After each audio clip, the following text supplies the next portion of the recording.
Welcome to the Bandano Podcast, where we're calling a spade a spade. Great to be here with you guys today. Money Mitch, put him in a ditch. Kelsey Mitchell, Caitlin Clark, when healthy, hands down, don't at me about it, the best backcourt in the WNBA. You have a top 3 shot creator, the best passer in the league, a sniper pulling up from the logo. When you have those two working in tandem together, oh, it's over, folks.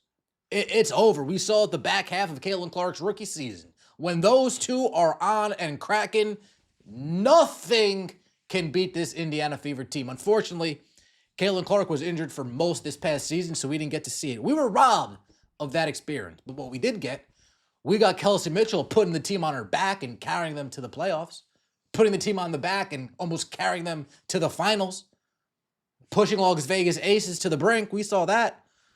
Kelsey Mitchell's body broke down on her. And in fact, up until recently, and by recently I mean last night, that was the only time we've ever seen Kelsey Mitchell go on Twitter and say something over the past few years. Kelsey Mitchell explaining her rhabdo and what happened to her body and breaking down. That's the only thing that we get from Kelsey Mitchell when it comes to social media. She stays off that for the most part. She doesn't get on it. She doesn't tweet. She doesn't bring attention to herself. She doesn't do that. Yes, people dug up some stuff that her sister said, speculated. Is this what they're talking about behind closed doors? Are they taking shots on the GOAT behind closed doors? Her sister's friend seeing what she said. Are they taking shots at the GOAT behind closed doors? That's really the only thing that people have against Kelsey Mitchell when it comes to off the court. You see it all across the league. People taking shots on Caitlin Clark here, taking shots there. Kelsey Mitchell, not really. But if you want to assign her that because her sister said that, so be it. However, now we see Kelsey Mitchell taking to Twitter. And it has people a little bit concerned. It has people speculating. And this is the problem with Twitter sometimes. It allows speculation. And when the tweet is as vague as it is, when there's another contract to be out there, is Kelsey Mitchell saying her goodbyes? Is Kelsey Mitchell gearing up, ready for her to leave? And that also opens up the door for fans to get after her a little bit. Poke some holes in it a little bit. And what I'm talking about is this. Kelsey Mitchell comes out in tweets late last night. When people show you who they are, believe them the first time.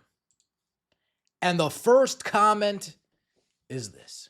Yeah, you've shown us who you are by the nasty people you call your fam and circle. And they're referring to what her sister said. They're referring to what her sister's friend said.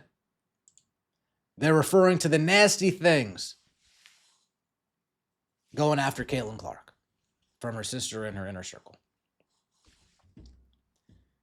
Tweets like that open up the door to this, especially when you are as vague as this. Now we got Shark over here. Some of you guys, you can't help yourselves. This likely has nothing to do with basketball, but here you are. I hear you. But wasn't the people in your circle being messy on Facebook group chats saying Caitlin looked like a man, or am I mistaken? Can't wait for next season. Yeah, man, I want Kelsey Mitchell back. I want Kelsey Mitchell back, personally. Somebody said this is about Unrivaled, not the Fever. I definitely don't think it's about Unrivaled. It's either got nothing to do with nothing or it's about some behind-the-scenes negotiations or something. Does that apply to you and your sister? Damn.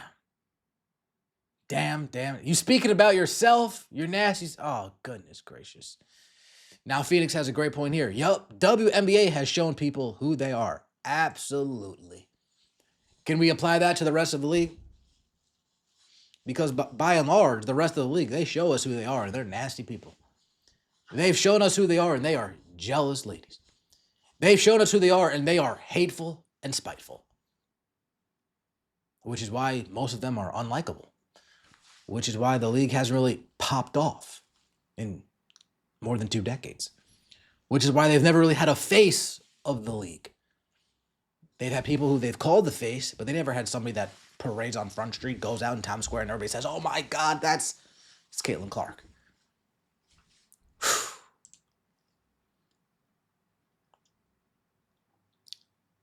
What did CC do this time? Your family crying all the time when CC has only praised you. This is why I hate these vague tweets. It opens you up for reactions like this. And whether I agree or disagree, fans have rights to react this way. What the hell? Why all the shade? It's Christmas. Chill down. And then you look at the quotes, man, they're already putting Kelsey Mitchell in a New York Liberty jersey. Your shady-ass family. Damn, there's Rhodes, Black and White Sports. Kelsey Mitchell, you are a Minnesota Lynx. Now here comes the outward horde. Here comes the outsiders now piling on. I don't want to police these ladies. But if you're on a team with Caitlin Clark, you need to at least think, how can this be interpreted? What kind of light will this plate me in? Will this be a negative or a positive to what we are trying to accomplish over here? I mean, Amber Cox has said it numerous times. Kelsey Mitchell, top priority in the offseason. Again, this just gives you room to speculate. Now, I hope this doesn't have anything to do with the fever. Now, I hope this has nothing to do with Caitlin Clark. Because of being next to Caitlin Clark, because of being close to the Indiana Fever, Kelsey Mitchell got a Nike commercial that nobody really talked about. Kelsey Mitchell was part of a Nike commercial that nobody was really talking about because she's on Caitlin Clark's team.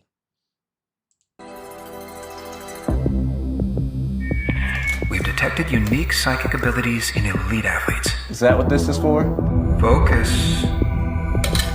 Listen. I don't know what you want from me. We're studying the mental side of sport. Perhaps you're not on that level. Don't let them think you're weak. Is everybody okay? That's enough for today. No blood, no foul. Man, I would hate, dude, you guys know, man, it would crush me if Kelsey Mitchell leaves the Fever. It would crush me. I don't know if I'd be able to get over it. It might take me a few minutes. It might take me a few minutes. Here we go. Notice the team that she is on that has fans that are disrespecting her and her sister, but she's steady staying with that organization. Kels, I know you want to be loyal, but you got to have integrity and go somewhere you'll be celebrated and appreciated.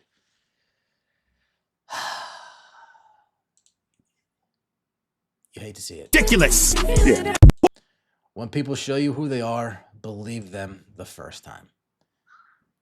Now, this could have much to do about nothing, blown out of proportion. But this is why I hate when players on the teams that I root for vague tweet. I hated when AJ Brown did all this lyric bullshit early in the season. Oh, I'm tweeting this song lyric and that song lyric, and I'm going to put on this on my Instagram and that on this Instagram. I hate that shit. I didn't like it when Alyssa Smith was over there subtweeting either. I just don't like it. And the fact that Kelsey Mitchell's never on Twitter, it's a little out of character. So I am curious what it means, but I'm not going to jump off the cliff just yet. Money Mitch, put him in a ditch. Like the video, comment, subscribe. Let me know your thoughts in the comment section below. See you next time, and as always, take it easy.